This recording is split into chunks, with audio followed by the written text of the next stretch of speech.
It just might be the greatest sports franchise in the history of sports. A place where legends are made, and there's always something to talk about. Get ready to immerse yourself in pinstripes. Start spreading the news, hosted by Paul Semendinger and E.J. Fagan, a couple of doctors with a prescription for Yankee fever. And now, here's Dr. Paul Semendinger and Dr. E.J. Fagan. Get ready to start spreading the news.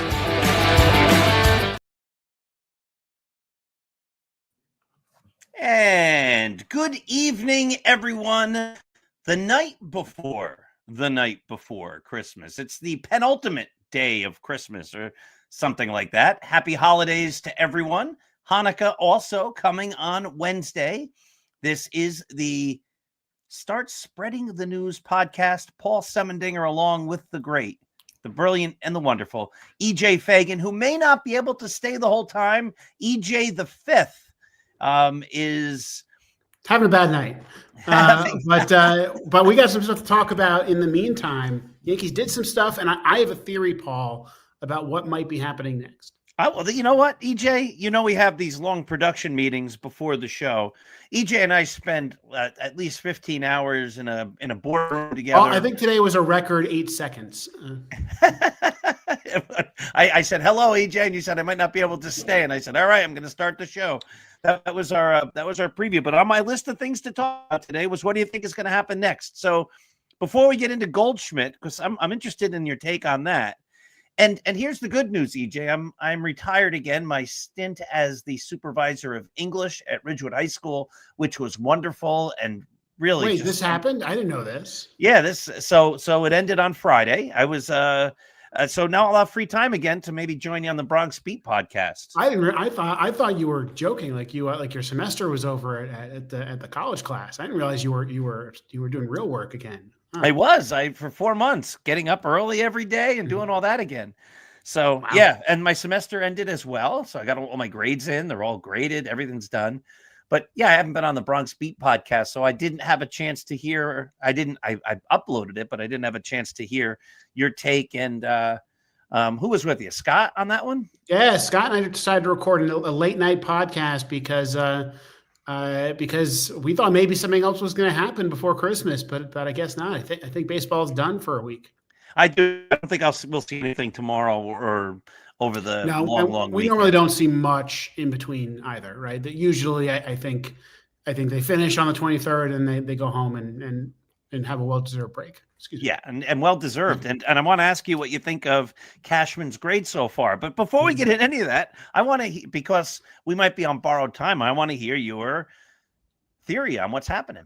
Sure. Well, let's talk about the moves first, right? Okay. I think the first one, Jose Trevino, that's great. I'm glad he's got a job where he's going to play a little more because he wasn't going to play that much for the Yankees. And the Yankees and he can't throw, so I'm glad he's gone. I liked him. I appreciated him.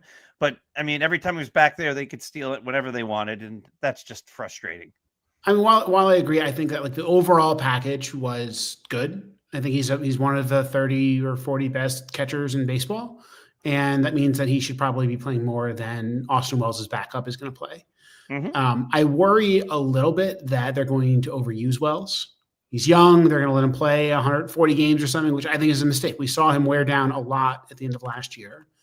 And I definitely don't want to see them do like what they did with Adley Rutschman, which was DH him and really wear him out. And so I don't know who's going to be the backup catcher. I could, even if it's like a JC Esquera, like a minor leaguer, I just really hope it's somebody that you're comfortable playing once or twice a week, because I think the Yankees have made a mistake in recent years of just letting young players play as much as humanly possible. And that would be a mistake with Austin Wells. Not everybody's Salvador Perez, right? It is hard to play that many games as a catcher, and I want Wells fresh for the playoffs. Okay, but the Yankees in that trade got a heck of a pitcher, no? They got a heck of a splitter. Dude's got a crazy strikeout rate. Look, the splitter, I saw some video. It looks nasty. It looks like he has no idea where it's going. If you look at the Baseball Savant, they have kind of the spread of a sample of pitches. It goes everywhere. That pitch is all over the place. And so we'll see if they can teach him how to locate it. If the Yankees haven't had a pitcher with that kind of dominant stuff since like Dellin Betances.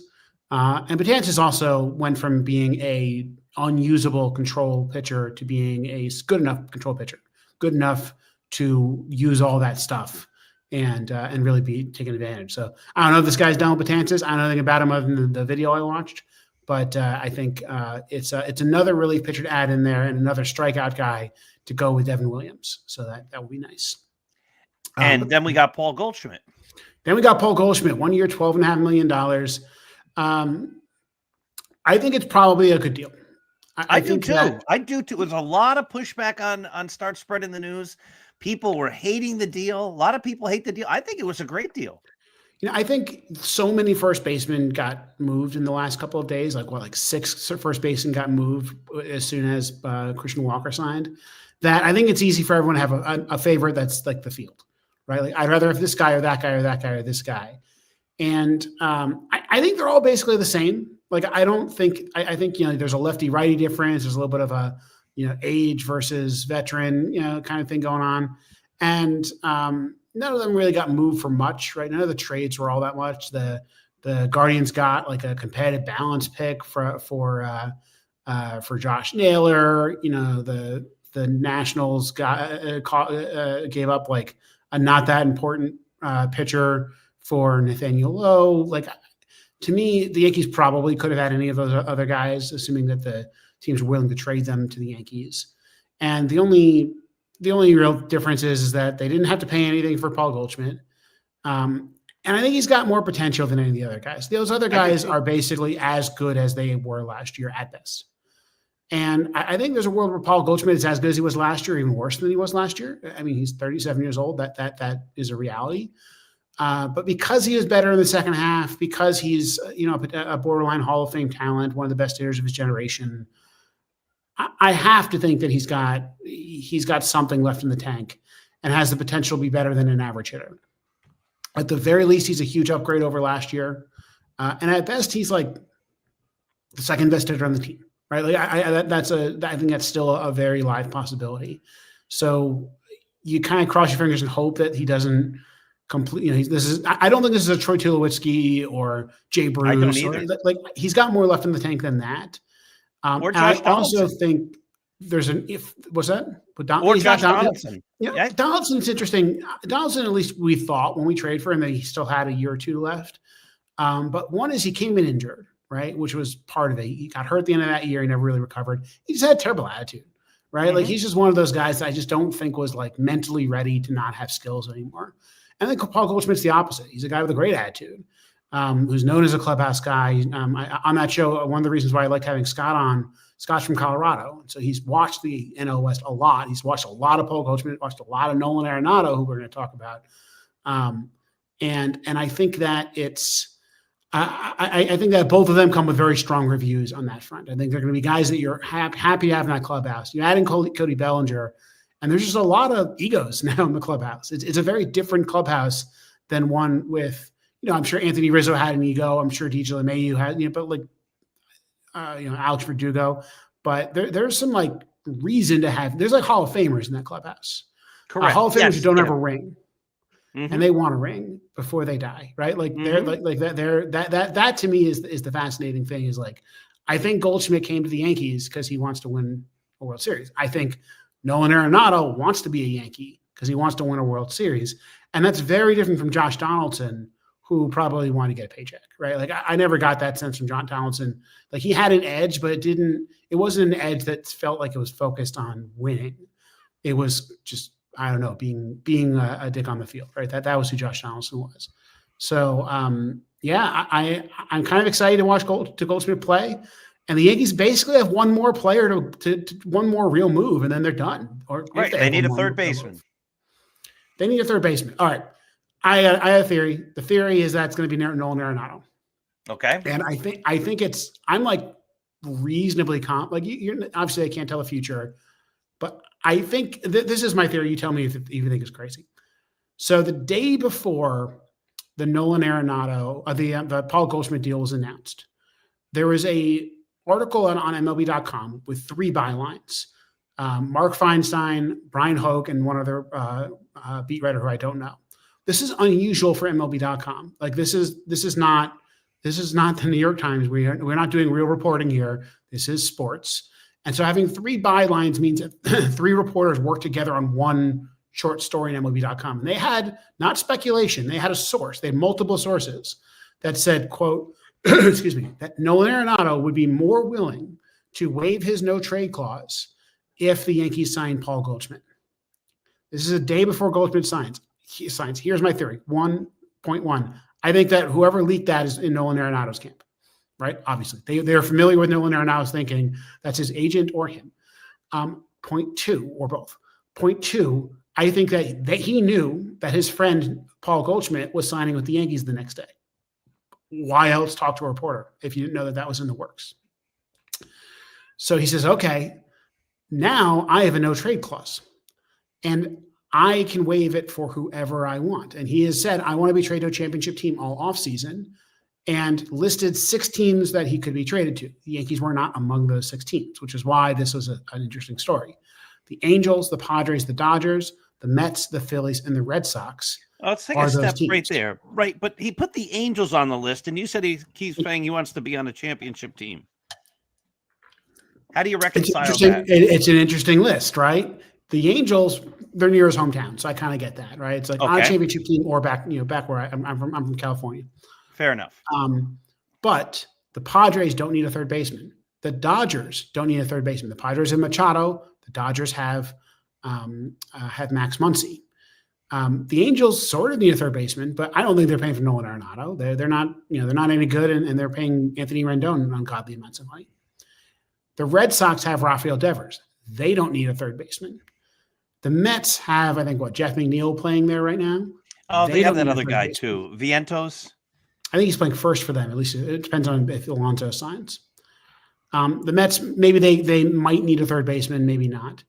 The Phillies have just Alex to stop Bowman. for 1 second there. I don't see a world where, and I'm surprised it hasn't happened yet, but I don't see a world where Alonso doesn't re-sign with the Mets. I mean, there's no one else interested in him. So, and in fact, if he doesn't re-sign with the Mets, that almost negates, I don't know, a portion at least of the signing of Juan Soto, because Alonso's not a great hitter, but he's going to hit you 30 or 40 home runs. And that's what Juan Soto's going to do. Juan Soto's a better player. He's going to hit for higher average. He's going to get on base more. He's more dynamic and all that kind of stuff. But you get Juan Soto to enhance the team, not just replace the guy you already had who's leaving. So I don't understand. This isn't a Mets show, but I think Alonso is one of the most overrated players in baseball. Oh, I don't disagree. But he's an integral part of the Mets. Yeah, he's a 2.5 win player, right? Like he's such a bad defender. He doesn't get on base. He only had 34 home runs last year. Like Christian Walker's a better player than he is, or at least was. Right. But they don't have Christian Walker. Right. Well, but what I'm saying is that I think, yes, it's a hit, and I think he's going to end up as a Met. I just think he's just asking for too much money. And that's really what this is going to come down to. I look at Teoscar Hernandez very publicly saying, I want to be a member of the Dodgers. And the Dodgers saying, okay, but we're not paying you like that. I think that's what's going to happen with the Mets, because there's no other buyer for Alonso. Like, yeah, if Alonso wants to take a $70 million contract, 3 years, $70 million or something, yeah, sure. I'm sure lots of teams would love to give that to him. But also the Mets would, and I'm sure everything, and so I think that's just the game that they're in right now. Maybe Bregman and the Astros are in the same spot. I don't know. I think they are too. Well, the problem is they don't have a place to play Bregman now. That's just correct. So his price just went down. But let's finish the other talk, because the other points I interrupted. Arenado, Arenado is leaking that he would like to be a Yankee. He has named 6 contenders. 5 contenders of the Angels. None of them need a third baseman. Maybe the Red Sox, but Rafael Devers has already said he doesn't want to move off third. Nolan Arenado is only a third baseman, right? The reason you get him is because he's one of the best defenders at third, and that's it. And so what is he doing? He said, I want to play for a Northeast contender, and hasn't named the Yankees. I think that he has wanted to be a Yankee this entire offseason.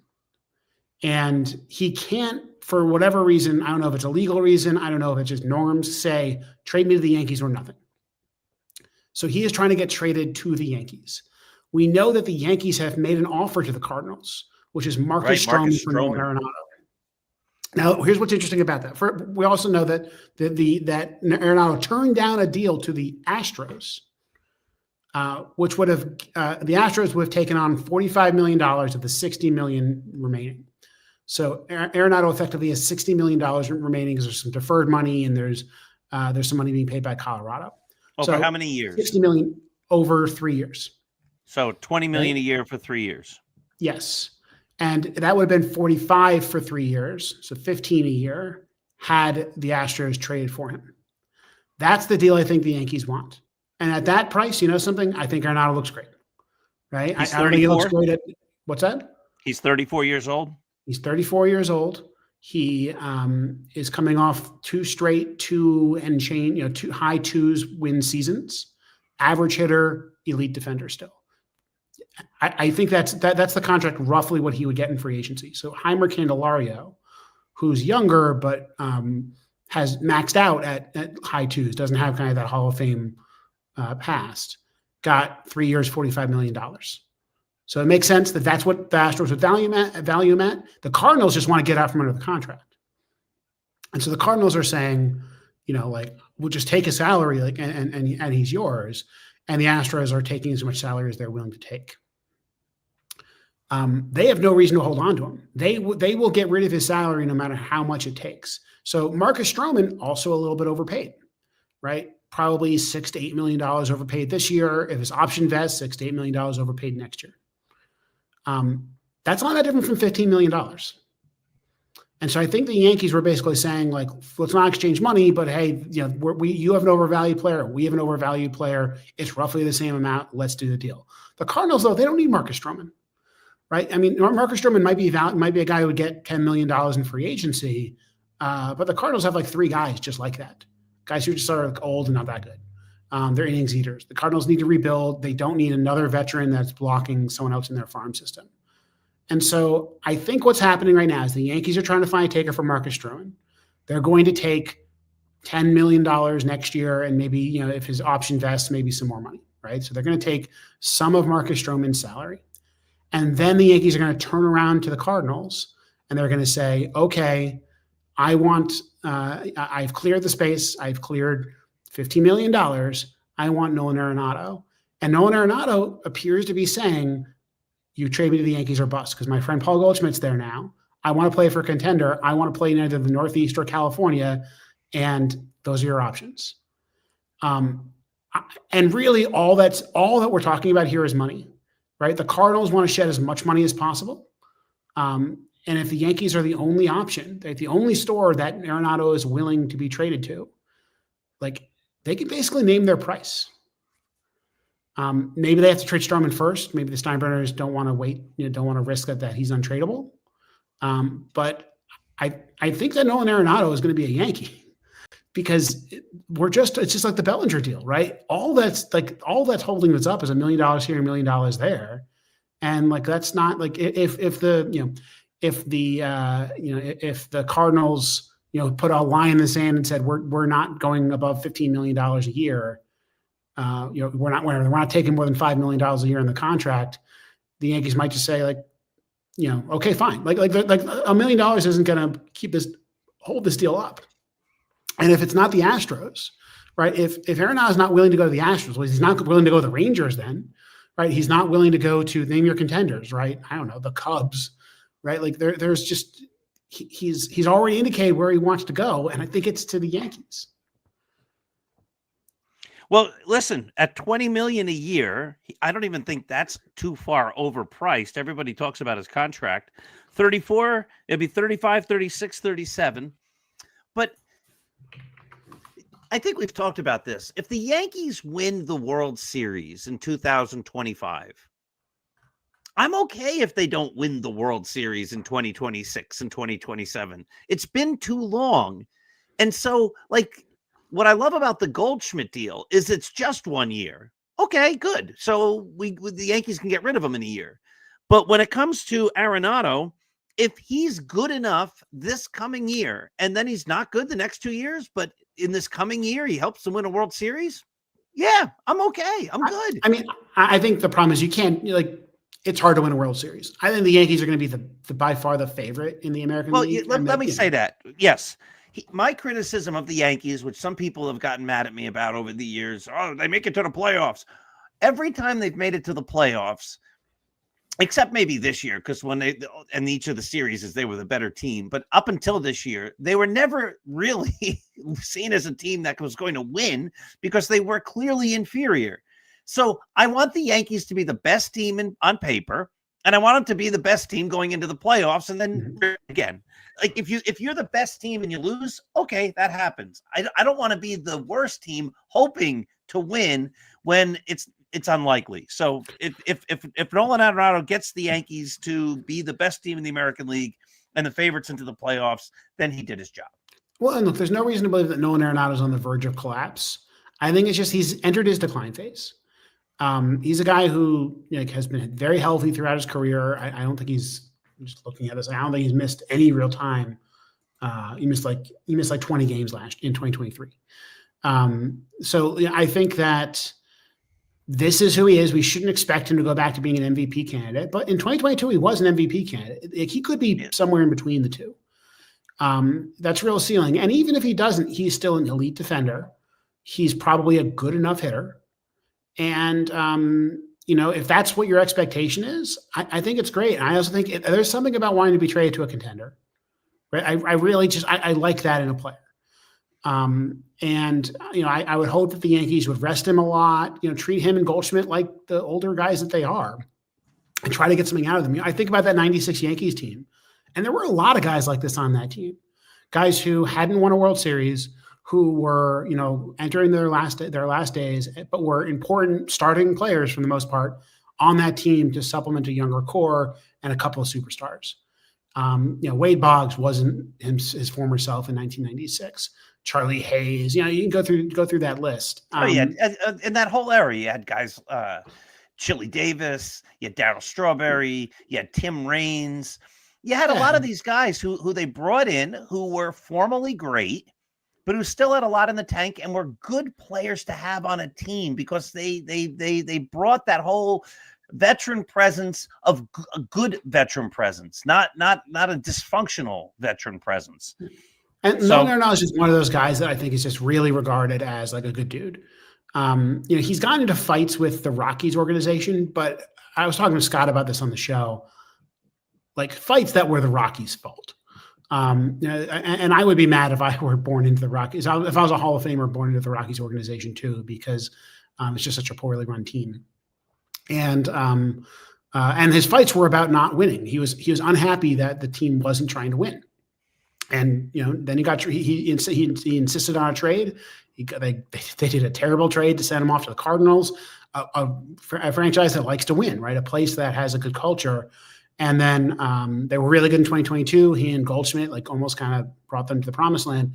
And then that team got old really quickly. So I love the idea of Arenado on the team at the right price. I would not at all do it for the full contract. Even $20 million a year to me, I mean, that 2 years from now, that's going to hurt, right? That could be a bit rough. I wouldn't be shocked if they get him for less than $15 million. And the great thing is that if Stroman's gone, you also get rid of Stroman's money separately, I would hope, right? And so you're only adding like $5 million or so for next year. And maybe you have enough money left in the budget for another reliever, not like a Tanner Scott type, but like a lefty, some lefty somewhere. You're not completely busting the budget by going out and getting Arenado. And also, I don't know if you've looked around the roster. The Yankees are going to have to do a lot of work next year as well after this season because of the state of the current state of the roster, like Paul Goldschmidt having a 1-year deal. And I think that, settling third base for a couple of years when you have no prospect in sight that you're confident in handling that position, I think it's a good thing, right? I think it's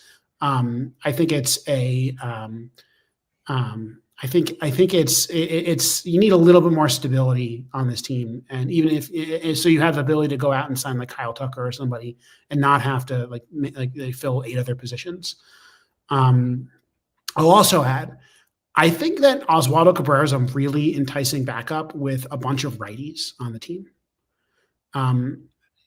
Paul Goldschmidt can hit lefties. Nolan Arenado, I actually don't know if he can hit lefties. I'll bring up his splits right here. Oswaldo Cabrera can hit right-handed pitching. He is a good left-handed hitter, or at least was last year. I think he was probably seeing lower quality right-handed pitching, but that's fine, right? Like, give these guys a rest. Let Oswaldo take some at-bats. And these guys, hopefully, they can remain a little bit fresh. Let's see. Arenado was actually better against righties last year. I'm curious how he's been throughout his career, which is a little bit surprising to me. But he's got pretty even splits throughout. No, never mind. He's better against lefties. So yeah. So look, I think Nolan Arenado probably should sit a little bit against right-handed pitching to keep him rested. That's why you have an Oswaldo out there. He can play Goldschmidt once or twice a week. He can play Arenado once or twice a week and sit against lefties. And I think that's fine. Is there a world? Okay, go on. Go for it. Oh yeah. Is there a world where DJ LeMahieu could be part of one of these things to rid themselves? He's righty, right? I mean, the problem is that he duplicates. No. Is there a world where one of these trades? No one's taking his money. Look, I think that if you really are concerned about the cap, you could pay somebody in a prospect to take LeMahieu. You could say, hey, here's George Lombard Jr. That we'll just say that that's worth LeMahieu's salary. You don't see those trades a lot in baseball. First off, LeMahieu has no trade clause. Or he has 5 and 10 rights, so he can veto a trade. So I don't think he's taking a trade to nowhere. I don't know where he's from. If there's a world where he goes to California or something, but I think you're stuck with him. I think that you give him a shot and then DFA him or something. I don't think it does not sound like they're considering LeMahieu an important part of this team. And especially if they trade for Arenado, then you're talking about 2 righties at LeMahieu's 2 positions, and then Jazz Chisholm, who is probably going to play basically every day at second base. Like, there's just no room for LeMahieu. There's no bench role for LeMahieu. And frankly, I felt like that's kind of where they were at the end of last season. I think so too. But if they're looking at money, there's $15 million, right? Yeah, and LeMahieu was, he was basically telling people that he was ready to play at the end of September, and the Yankees said, "No, you're injured, right? You're good." So I don't think we're going to see him play much. I mean, I think we might see him in spring training. He might try to prove that he's okay. Maybe he looks great and he has a bench role and that evolves into something. I'm just very, very skeptical of that. Maybe they keep him just to see if he's going to get someone else is going to get injured. But even then, I think they have better options as a backup than LeMahieu. So I think he's probably done. I don't think we're getting out from that contract. Aaron Hicks's money finally goes away next year. LeMahieu the year after that. So a lot of dead money starts to come off the roster. But yeah, no good news about LeMahieu. Wouldn't you rather also pay Nolan Arenado $20 million a year? Now, again, maybe the Cardinals throw some money in there, but let's just take it what it is. Then pay Alex Bregman, I don't know, $30 million or $27.5 million for 6 years or 7 years, whatever it's going to take to get him. It's a good question, right? So, I mean, Bregman is a couple years younger than Arenado. Yeah, about 4. But then you're still buying those same years. Right. So, like, Bregman's a better player, right now. They're both good defenders. Arenado's probably a little better. Bregman's a much better hitter. I think is much less likely to decline next year. Going to cost more. Right. And it costs $25-30 million. Right. And you're going to still be paying for his 34, 35, 36, 37 years. Yeah. Yeah. I mean, it's the same ages. Right. Look, I think that Bregman is going to be one of those guys who's going to have trouble finding a job because I think he probably wants more money than he's worth. And a lot of other teams have moved on. Right. I mean, once the Astros signed Christian Walker and trade for Isaac Paredes, it's like no place for you to go. I mean, Isaac Paredes has 2 positions. He's cheap. He's not as good as Bregman, but he can play. And I think that he can be a kind of a Crawford box, pull home run hitter in Houston. Then it's like where's left? Where does Bregman go? Right? All the teams we talked about that don't need a third baseman don't need him. So is it possible the thing that's holding up the Yankees getting Arenado isn't the Cardinals, it's Bregman? Where the Yankees are saying, look, we could get Nolan Arenado for 3 years at $20 million a year. So that's what you have a chance. You can go nowhere, or you could be this year's Jordan Montgomery and Blake Snell and Cody Bellinger, whatever, and get no contract until May. Or we're gonna lowball you because we're really the last good stop that's even out there for you. It's possible. I'm skeptical. I just don't think there's. I don't think Like if you took a shorter term deal, it'd be a higher average annual value. And I just don't think there's money in the budget for the Yankees. And they're already going to be spending north of $300 million if they get Arenado, even if they get rid of Stroman. And so, I think I don't think Alex Bregman will be a Yankee. I don't know where he's going to play. I really hope it's not the Red Sox, just because he's got a perfect Fenway Park swing. But if he goes to the Red Sox, then Devers has to play first base. I'm not. The Red Sox don't concern me at all. Yeah, and they have to trade Tristan Casas. To me, frankly, the Red Sox have had a weird offseason. They signed like Walker Buehler and Patrick Sandoval. They traded for Garrett Crochet, but I don't know. I don't think they're that improved over their team last year. But that's a conversation for another day. Yeah, I don't know where Bregman ends up. Look, if you told me he's a Yankee, I'll be happy about it. But I am very skeptical that the Yankees are willing to pay Bregman. I proposed a $24 million average annual value for Bregman, which isn't that much more than 20 for Arenado. But we're not talking about 20 for Arenado. We're talking about 15 maybe for Arenado. And even, that is pushing the Yankees budget a little bit. And the nice thing is that Arenado comes off the books around the time that Stanton comes off the books, when LeMahieu and Hicks are gone, around the time that Cole and Rodon's contracts are winding down. And you could imagine them, kind of entering a different phase of a roster by then. You'll still have Judge and Max Fried and a couple of other guys on the payroll. But, the next 2 or 3 years are a window for the Yankees. And I think that Arenado fits that window well and then is gone. Whereas I think Bregman would end up essentially forcing a low period because he would start to get old and you would be paying him a lot of money. So I think there's a lot of reasons not to do Bregman. I agree with you, except if Bregman were willing to come relatively cheap on a very short deal. Because he's not, right? He's not going to do that. But what do you do when there's nobody out there? Well, when his price drops, then teams get out there. Yeah, I think he's going to end up on Toronto or, one of these teams that has a little bit of money, but no one really wants to go to. If his price drops enough, then who knows, whatever, the Nationals call him up and say, you can come. I think about this happened to Chris Bryant years ago, and he ended up on the Rockies. I think that's what ends up happening, and maybe he regrets turning down $156 million from the Astros, or he takes a short-term deal and cashes out. Right, makes a bunch of money this year, goes back on the market next year, and makes a bunch of money. That's what that worked for Blake Snell. Didn't work for Jordan Montgomery, but it worked really well for Blake Snell. So I don't know. Something if Bregman has a great year with some team, and and the Yankees don't get Arenado, and next year he's on the open market and some money's off the books, maybe the Yankees are interested or whatever. So I don't know what's going to happen to Bregman. I just really don't think. I really think the signs are pointing to Arenado right now. My Arenado conspiracy theory, I think, is a pretty good one. I think that the signs are pointing to the Yankees and Cardinals doing the Bellinger Cubs negotiation, which is, we all know everyone wants to make this trade, and we're all just kind of haggling over $1 million here, $1 million there, and Christmas is happening. So let's talk again after the new year. So you see nothing for the next week or 10 days. Probably not. I don't remember ever. I remember that's always the week we're trying to find a podcast topic, right? Because there's nothing to talk about. We talk about the Hall of Fame or something, and I've already put the Bronx Beat podcast on emergency podcast only hiatus because I don't want to have to stretch for a topic, and I want to take the week off myself. My family's arriving, and I'm about to have a chaotic household full of my in-laws. So I'm going to go right now and prepare for that, and take care of a baby that is very tired. Paul, I wish you a happy holidays. I hope that everyone listening has a happy holidays, and we'll see you in a week. Hopefully, we'll find something to talk about. You know what? I'm going to give you some homework.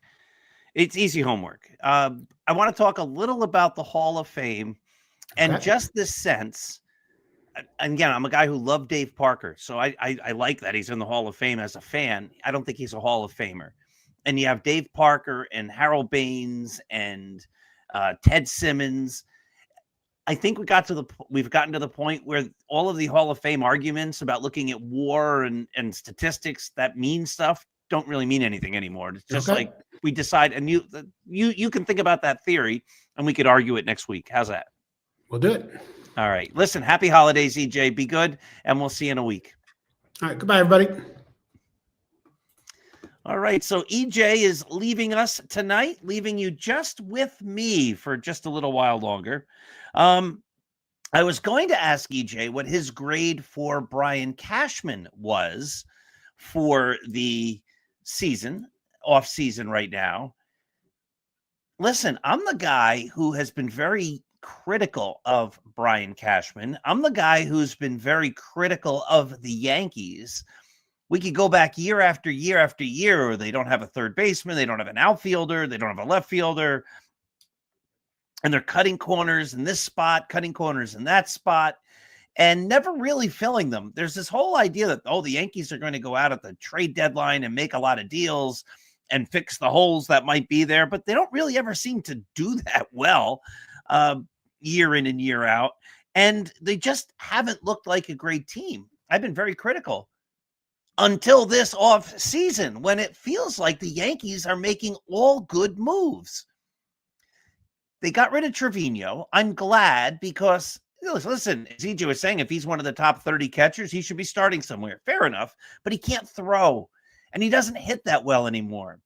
And with Aaron Boone, the temptation sometimes you go to the veteran, and we could see him for a million games just doing very poorly and the other team's running all over the place on him.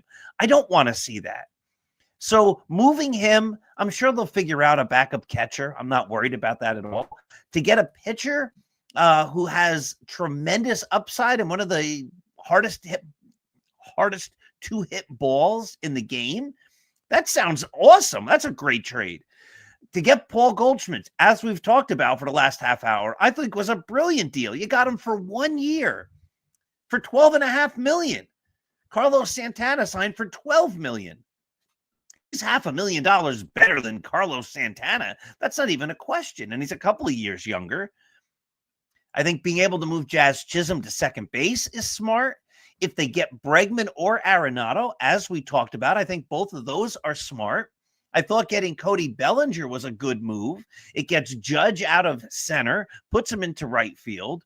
I think signing Max Fried really improves the starting rotation tremendously. And I think getting Devin Williams to be the closer makes the bullpen formidable. So I don't think there's a move. And they also re-signed Jonathan Loaizaga. I think Brian Cashman's had a great offseason.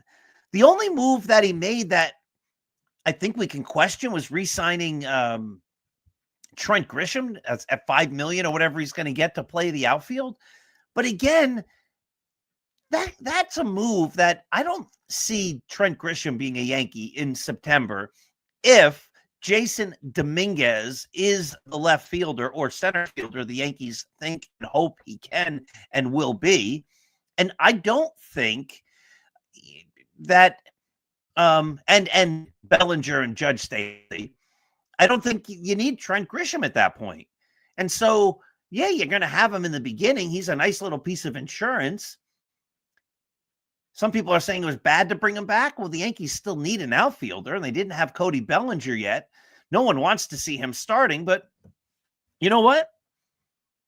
He'll be a guy that, what is he, $5 million a year, something like that. Another team is going to trade for him. That's not even a question if he's performing at any type of replacement level or a little better, and he's still a very, very, very good defender. So I don't see that as a super negative move. I don't really want him on the Yankees, but I don't think he's going to impact the team at all. I think they've improved the team tremendously all the way around. I wish they could have kept Juan Soto. But in actuality, if the Yankees have traded Juan Soto and gotten Cody Bellinger, Max Fried, Devin Williams, Cruz, the pitcher from the Reds, Paul Goldschmidt, and a third baseman for Juan Soto. Boy, that's a tremendous trade. And that's something that I'm pretty happy with. So I'm giving Cashman at this point. I know a lot of people disagree with me. We have a lot of great debates and discussions on Start Spreading the News. And I think he gets an A right now. I know a lot of people disagree with that, but I think he gets an A as we speak. All right, my friends, we're going to wrap this up a little early today.